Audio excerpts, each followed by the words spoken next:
Bonjour à tous, bonjour chez vous. Nous rendrons grâce au Seigneur de nous permettre de nouveau ces rendez-vous virtuels. Mais pour Dieu, il n'y a pas de virtuel, il est présent dans nos maisons, dans vos maisons, et il est présent avec nous. Nous allons prier. Père, nous te rendons grâce pour ton amour infini. Merci parce que jour après jour, tu continues à nous garder, à prendre soin de nous, dans les bons comme dans les mauvais moments. Nous voulons, Seigneur, ce matin t'offrir ces cultes pour que tu sois le maître, le roi, celui qui va recevoir notre adoration, celui qui va nous parler, celui qui va nous accompagner. Parce que c'est pour toi, Seigneur, que nous sommes là. Et c'est à ton nom, Père, que nous te confions nos cantiques, nos prières, l'écoute de ta parole, pour que toi seul, ô Père, puisses être au contrôle de toutes choses. Merci pour ta présence. Merci pour ton esprit. Merci pour ton amour. Au nom de Jésus. Amen. Frères et sœurs, dans les psaumes 46, nous lisons ceci. Dieu est pour nous un refuge et un appui, un secours qui ne manque jamais dans la détresse. C'est pourquoi nous sommes sans crainte quand la terre est bouleversée et que les montagnes chancellent au cœur des mers, quand les flots de la mer mugissent, écument, se soulèvent jusqu'à faire trembler les montagnes. Il est un fleuve dont les courants régissent la cité de Dieu, les sanctuaires des demeures du Très-Haut. Dieu est au milieu d'elle, elle n'est point ébranlée. Dieu la secourt dès l'aube du matin. Des nations s'agitent, des royaumes s'ébranlent. Il fait entendre sa voix, la terre s'effondre d'épouvante. L'Éternel des armées est avec nous. Le Dieu de Jacob est pour nous une haute retraite. Venez, contemplez les œuvres de l'Éternel, les ravages qu'il a opérés sur la terre. C'est lui qui a fait cesser les combats jusqu'au bout de la terre. Il a brisé l'arc, il a rompu la lance. Il a consumé par le feu les chars de guerre. Arrêtez et sachez que je suis Dieu. Je domine sur les nations, je domine sur la terre. L'Éternel des armées est avec nous. Le Dieu de Jacob est pour nous une haute retraite. Arrêtez, sachez que je suis Dieu. J'ose espérer que ce temps que nous sommes en train de traverser nous a permis de nous arrêter et de reconnaître que Dieu est Dieu, qu'il est celui qui règne, qui gouverne ce monde. Alors nous allons prendre ce temps à travers les cantiques qui vont suivre pour louer, adorer et glorifier ce Dieu qui est pour nous un refuge, un appui. Chantons pour la gloire de Dieu.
Chers frères et chères sœurs, nous sommes arrivés au moment de l'écoute de la parole de Dieu. Et notre texte de ce matin est tiré du livre des Juges au chapitre 6. Nous lirons les versets 11 à 18. Le livre des Juges, chapitre 6, les versets 11 à 18. Puis vint l'ange de l'Éternel et il s'assit sous le térébinthe d'Ophra, qui appartenait à Joas, de la famille d'Abiézer. Gédéon, son fils, battait du froment au pressoir pour le mettre à l'abri des Madians.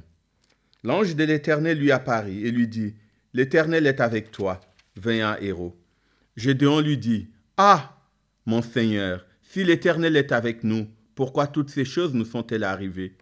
Et où sont tous ces prodiges que nos pères nous racontent quand ils disent, « L'Éternel ne nous a-t-il pas fait monter hors d'Égypte? Maintenant, l'Éternel nous abandonne et il nous livre entre les mains des Madians. » L'Éternel se tourna vers lui et dit, « Va avec cette force que tu as et délivre Israël de la main des Madians. N'est-ce pas moi qui t'envoie? » Gédéon lui dit, « Ah, mon Seigneur, avec quoi délivrerai-je Israël?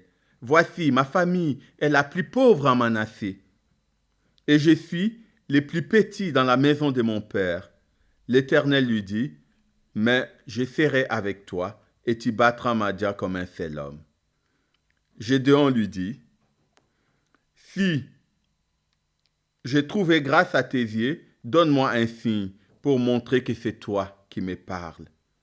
Ne t'éloigne point d'ici jusqu'à ce que je revienne auprès de toi, que j'apporte mon offrande et que je la dépose devant toi. » Et l'Éternel dit, « Je resterai jusqu'à ce que tu reviennes. » Prions. Seigneur, merci pour ta parole qui est vie, ta parole qui est puissance, ta parole qui est délivrance. Nous voulons, Seigneur, ce matin, te confier ces temps pour que ce soit toi qui nous parles. Par ton Esprit Saint, Seigneur, dispose nos cœurs. Par ta présence, Seigneur, parle à notre esprit. Nous te confions ces temps pour t'écouter. Nous sommes à toi, Seigneur. Dispose nos cœurs. Au nom de Jésus. Amen. Ces textes, chaque fois que je les lis, j'ai toujours les mêmes sentiments. Les sentiments que quand Dieu entre en contact avec un homme, plus rien n'est comme avant. Et pour rappeler un peu le contexte de notre texte, nous sommes à un moment troublé pour le peuple d'Israël. À une période où il n'y a pas de royauté, les grands sont partis, où l'Israël qui a désobéi à Dieu est dominé par des peuples divers dans ses alentours. Et nous sommes là sous la domination des Madianites, et c'est à ce moment-là que Dieu choisit de parler à Gédéon. Gédéon, ce jeune homme qui, caché, bat les froment pour les protéger des envahisseurs et pour nourrir sa famille. Et nous voyons dans ces premiers textes, quand Dieu s'adresse à Gédéon, quand Dieu entre en contact avec Gédéon, Gédéon va avoir cette réaction au verset 13. « Si l'Éternel est avec nous, pourquoi toutes ces choses nous sont-elles arrivées? » Combien de fois nous n'avions pas ces mêmes paroles? Combien de fois il ne nous arrive pas de dire, mais est-ce que Dieu est présent? J'ai entendu beaucoup de gens dire, mais c'est Covid, c'est cette maladie, est-ce que Dieu est présent? On a entendu toutes sortes de discours. Mais aujourd'hui, la première des choses que je voudrais dire, que peu importe les circonstances qui nous environnent, peu importe les choses qui peuvent se passer dans notre vie ou dans le monde, il y a une chose qui ne change pas, c'est que Dieu est là. Comme nous l'avons lu au début de ce culte, il est présent, il est au milieu de nous. Et pour lui, à ses yeux, il n'y a rien qui change. Nous devons en être convaincus. Nous voyons Gédéon, à la face du Seigneur, va lui déverser tout son cœur. Est-ce que Dieu est avec nous? Est-ce qu'il est présent? Et s'il était présent avec nous, pourquoi ces choses nous arrivent-elles? Mais qu'est-ce qu'on fait? Nos pères, nos arrière-grands-pères nous ont raconté que Dieu, ce Dieu d'Israël, est capable de faire des miracles. Et pourtant, regardez ce que nous sommes aujourd'hui. Dominés par des Madianites, écrasés, obligés de nous cacher pour préparer nos réserves de nourriture. Et quelle va être la réponse de Dieu à ce désespoir? En même temps, un désespoir rempli d'espoir. Parce que Gédéon dit, si Dieu était avec nous, ces choses ne pourraient pas arriver. C'est quelque part un acte d'engagement, d'interpellation. Dieu, si vraiment tu es là, alors je vais te voir en œuvre. Et Dieu va lui répondre. Dieu ne va pas passer par 4 chemins. Dès que Gédéon a fini son discours, Dieu lui dit, va avec cette force que tu as et délivre Israël de la main des Madians. N'est-ce pas moi qui t'envoie? Va avec cette force que tu as. Et Gédéon, ce jeune garçon, tout d'un coup, il se trouve dans la situation, doit-il faire confiance en Dieu? Doit-il croire qu'il a la force de rencontrer Dieu? Et là, on voit ces dialogues bizarres qui s'engagent entre Gédéon et Dieu. Gédéon commence par dire, est-ce que c'est vraiment toi? Est-ce que je pourrais? Et il avance des arguments. Ma famille est la plus pauvre de Manassé. Et moi, je suis le plus petit. Est-ce que je suis capable de faire quelque chose? Arrêtons-nous un instant et posons-nous la question en face de Dieu, de ses commandements, de ses interpellations. Quelle est notre réaction? Je voudrais dire ce matin que nous devons prendre une habitude, l'habitude de parler avec Dieu. Parler avec Dieu comme je parle à un ami. Parler avec Dieu comme je parle à un père. Lui poser des questions. Et à mon fort intérieur, je crois que si réellement nous entrons dans cette démarche avec Dieu, alors nous pourrons avoir des conversations régulières qui ne pourront que nous amener à entrer dans la présence de Dieu. Car Gédéon n'hésite pas à avancer différents arguments. J'ai parfois l'impression, quand je lis cet échange, que je retrouve Moïse. Moïse qui rencontre Dieu devant la buisson ardente, à qui Dieu confie la mission d'aller en Égypte délivrer son peuple. Et Moïse qui commence à dire, mais je ne pourrai pas. Si tu pourras, mais non, je ne sais même pas parler. Et Gédéon ici a la même démarche. Mais qu'en est-il de nous? Quand face à une situation, Dieu nous interpelle, Dieu nous parle. Mais nous voyons qu'en même temps, la démarche de Gédéon n'est pas une démarche craintive, n'est pas une démarche de rejet, mais plutôt parce que Gédéon doute de lui-même. Il se sent faible, il se sent incapable de faire ce que Dieu lui demande de faire. Et Dieu insiste. Dieu insiste parce que Dieu lui dit, va, je serai avec toi et tu battras Madian. Dieu reconfirme sa parole. Dieu dit à Gédéon, lève-toi, je serai avec toi. Et en ce moment-là, Gédéon dit, ok, si c'est vraiment toi, alors reste là un instant. Je vais aller te préparer une offrande et je vais revenir. Oh mon Dieu, quel courage! Et Dieu lui répond, je serai là jusqu'à ce que tu reviennes. Voilà cette histoire de Gédéon. Ce jeune homme, tout d'un coup investi d'une mission essentielle pour aller délivrer son peuple. Et en recevant cet appel, Gédéon va finir par l'accepter pour y aller. Et ce matin, je voudrais que nous réfléchissions autour de ces 3 choses.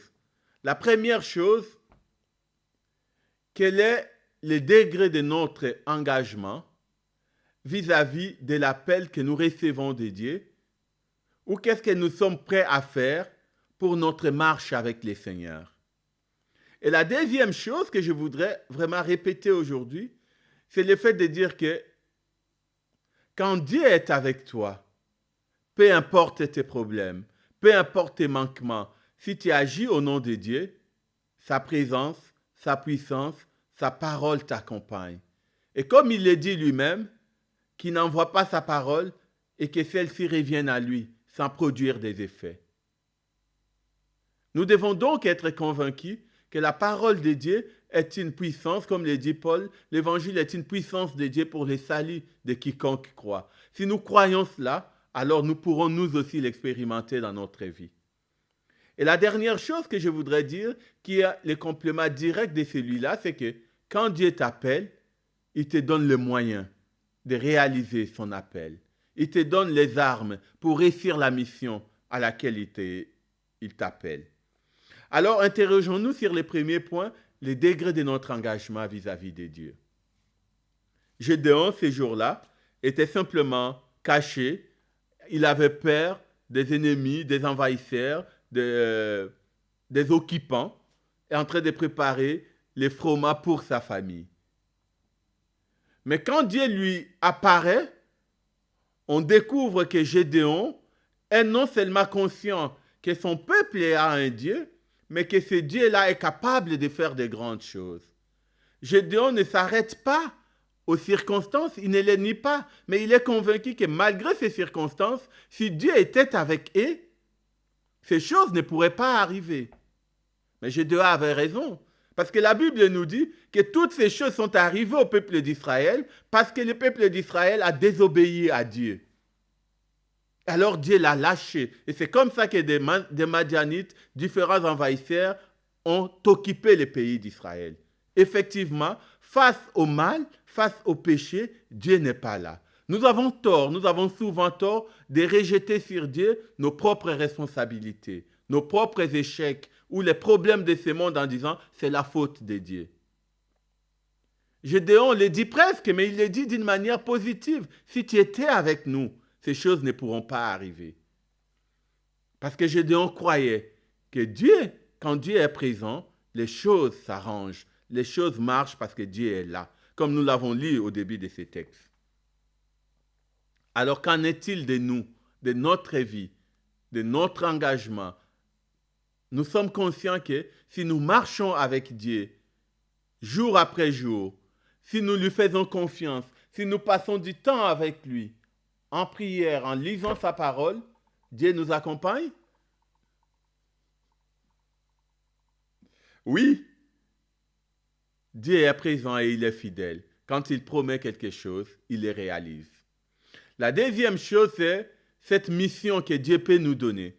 Ici, Gédéon a reçu une très grande mission. Aller délivrer le peuple d'Israël. Alors qu'il était le plus petit de sa famille, alors que sa famille était la plus pauvre, etc. Dieu, j'en suis convaincu, a une mission pour chacun d'entre nous. Ne fût-ce que les premiers de cette mission, nous sommes appelés à être des témoins de son amour, des témoins de sa parole, dans ce monde qui nous environne, dans nos familles. Dieu nous parle.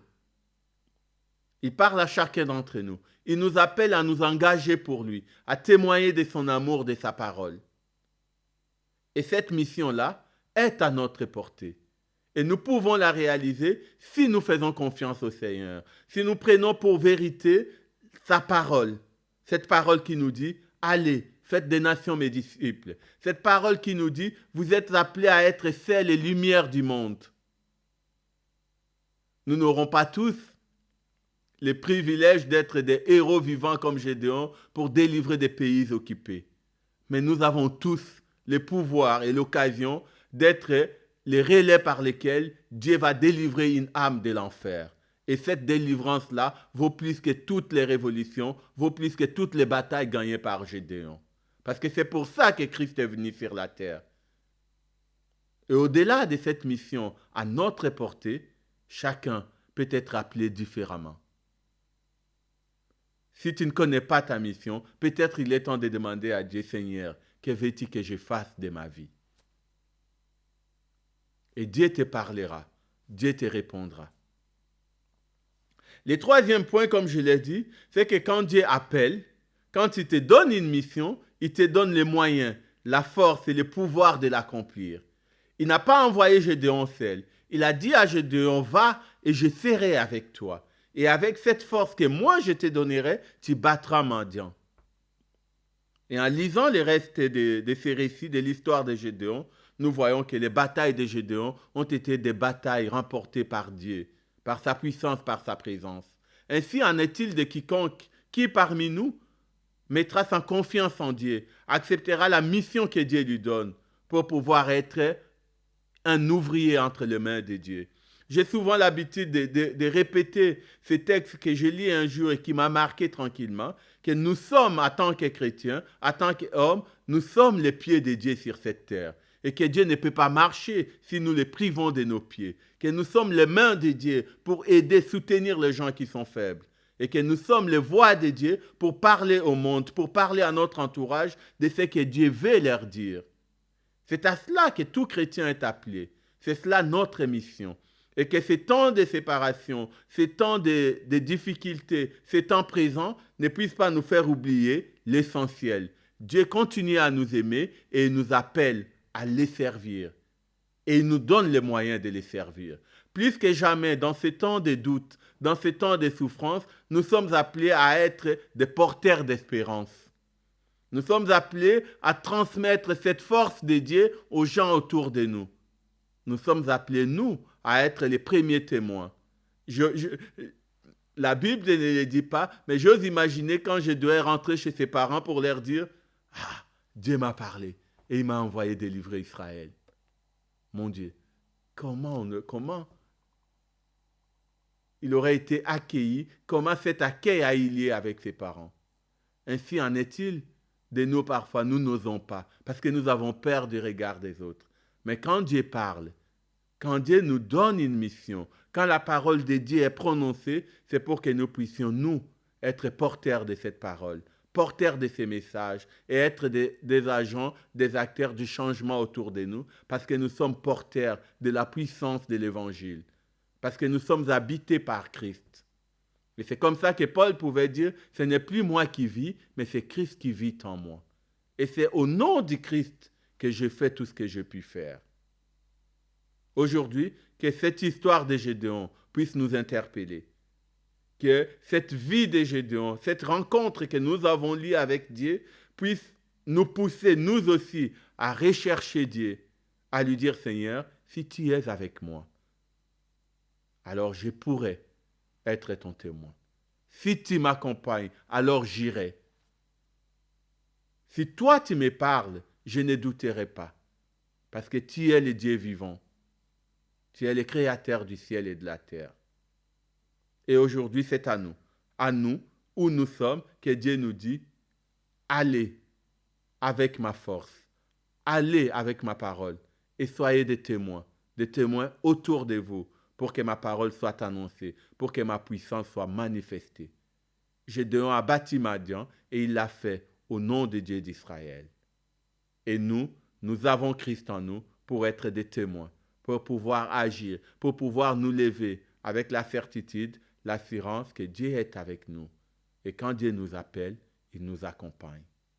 S'il a été capable, lui, le Dieu Tout-Puissant, d'attendre pour que Gédéon aille lui préparer une offrande, aujourd'hui, maintenant, Dieu nous attend.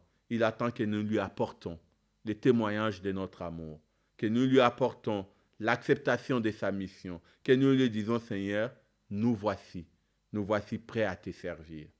Pour terminer, je voudrais rappeler cette conversation d'Ésaïe avec Dieu, quand Dieu lui demande, Seigneur, qui enverrai-je? Qui ira pour moi? La réponse est, Seigneur, me voici. Me voici prêt à aller pour toi. Dieu veut que nous nous levions comme Gédéon pour aller autour de nous et proclamer la libération des âmes des personnes qui sont condamnées, qui ne s'en sortiront pas si nous ne leur annonçons pas la parole de Dieu. Allons avec la force de Dieu. Nous allons prier. Seigneur, merci parce que tu nous aimes, tu prends soin de nous et que dans ces mondes troublés, dans ces mondes parfois difficiles, tu ne nous laisses pas seuls. Tu nous as donné ton Fils qui vit en nous. Tu nous as envoyé ton Esprit Saint, mais tu nous as laissé ta parole. Et aujourd'hui, tu nous rappelles que tu es avec nous si nous nous tournons vers toi, si nous acceptons ton appel. Seigneur, nous te prions d'être avec chacune des familles de notre communauté, d'être avec chaque personne de notre communauté, d'être avec tous tes enfants de par le monde. Et Seigneur, comme à Gédéon, donne-nous la force pour être des témoins, la force pour être des disciples, la force pour porter ton message au monde. Seigneur, nous voici pour toi, nous voici à ton service.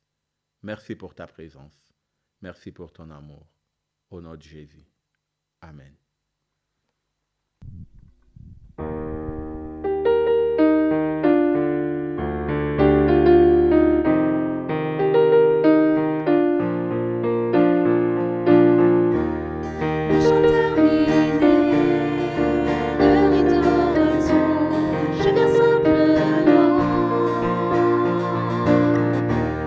Portez mon offrande, car j'ai le désir de réjouir ton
Merci à nos musiciens et à nos déchanteuses.